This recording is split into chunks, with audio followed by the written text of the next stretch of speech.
Mga bilang, chapter 10, 1 up to 35.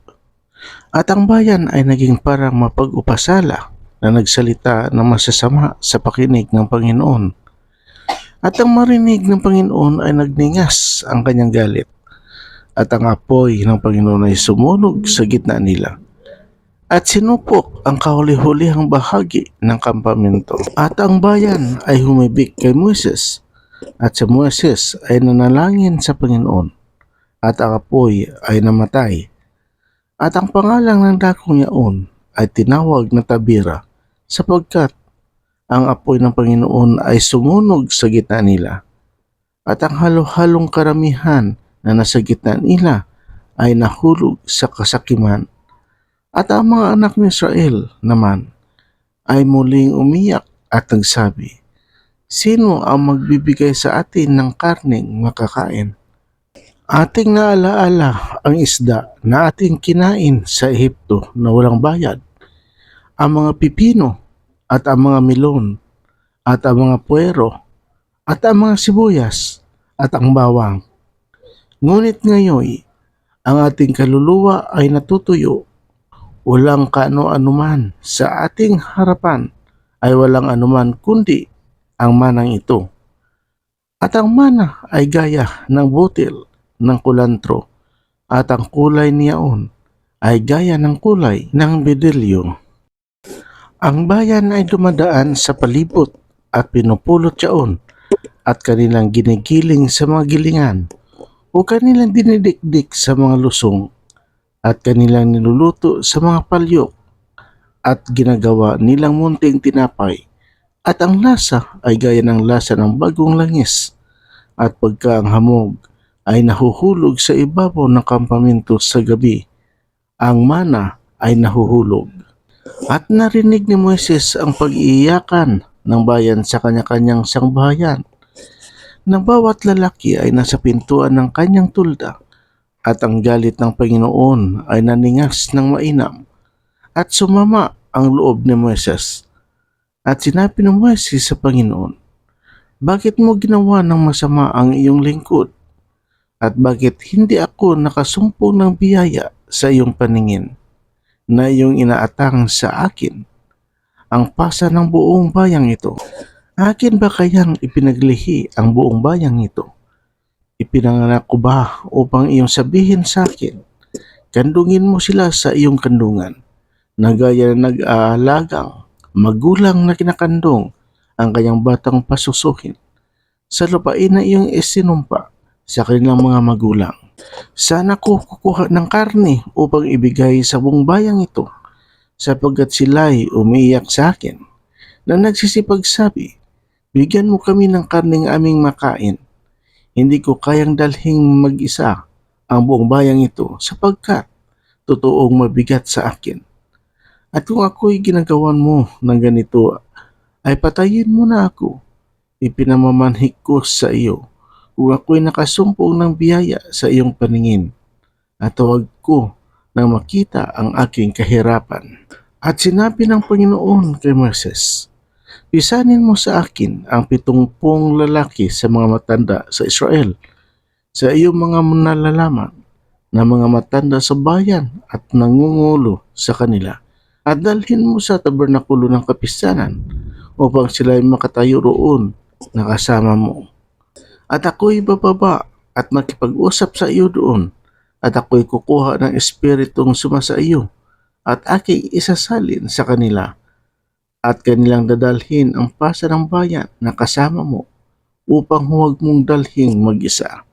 At sabihin mo sa bayan, magpakabanal kayo para sa kinabukasan at kayo magsisikain ng karne sapagkat kayo'y nagsisiiyak sa pakinig ng Panginoon at sinasabi, sinong magbibigay sa amin ng karne na aming makakain sapagkat maigi kahit nang nasa Ehipto, dahil dito bibigyan kayo ng Panginoon ng karne at kakain kayo.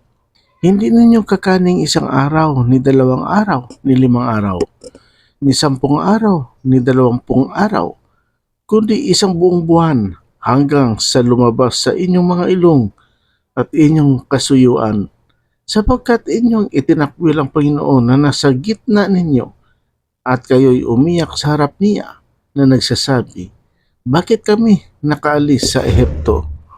At sinabi ng Moises, ang bayan na kinaroonan ko ay 600,000 katao na nakatayo. At iyong sinabi, akin silang bibigyan ng karne na kanilang makakain sa buong buwan. Papatayin ba kaya ang mga kawan at mga bakahan upang magkasya sa kanila o ang lahat ng isda sa dagat at itipunin sa kanila upang magkasya sa kanila? At sinabi ng Panginoon kay Moises, umikli na ba kaya ang kamay ng Panginoon? Ngayon makikita mo kung ang aking salita ay matutupad sa iyo o hindi.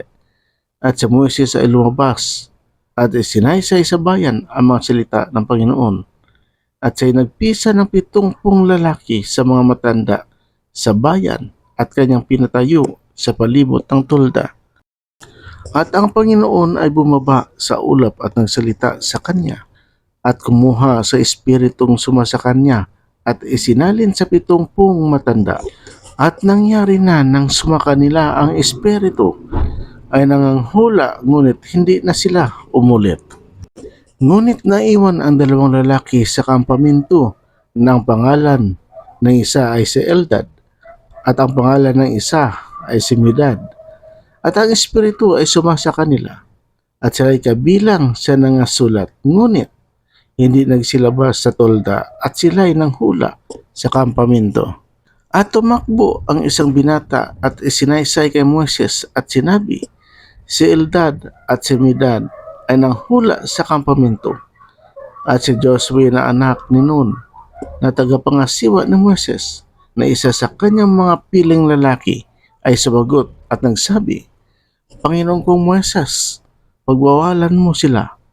At sinabi ni Moises sa kanya, ikaw ba'y may paninibugho sa akin? Ibiginawa na ang buong bayan ng Panginoon ay maging propeta na isa kanila ng Panginoon ang kanyang espiritu. At naparoon si Moises sa kampamento, siya at ang mga matanda sa Israel. At lumabas ang isang hangin galing sa Panginoon at nagdala ng mga pugo na mula sa dagat. At pinalapag sa kampamento na may isang araw lakarin sa dakong ito at isang araw lakarin sa kabilang dako sa palibot ng kampamento at nagsilipad na may 2 siko ang taas sa balat ng lupa. At ang bayan ay nangakatindig ng buong araw na yaon at ng buong gabi at ang buong ikalawang araw at nagsipanghuli ng mga pugo. Iyang kaunti ang napisan ay nakapisan ng 10 homer at kanilang ikinalat para sa kanila sa buong palibot ng kampamento. Samantala ang karni ay nasa kanilang mga ngipin pa na hindi pa nila nangunguya ay nagdingas laban sa bayan ang galit ng Panginoon at sinakta ng Panginoon ang bayan na isang salot na di kawasa. At ang pangalan ng dakong yaon ay tinawag na Kibrot Hatava sapagkat doon inilibing nila ang bayang Sakim. Mula sa Kibrot Hatava ay naglakbay ang bayan na patungo sa Hasirot at sila ay tumira sa Hasirot. Amen, Lord.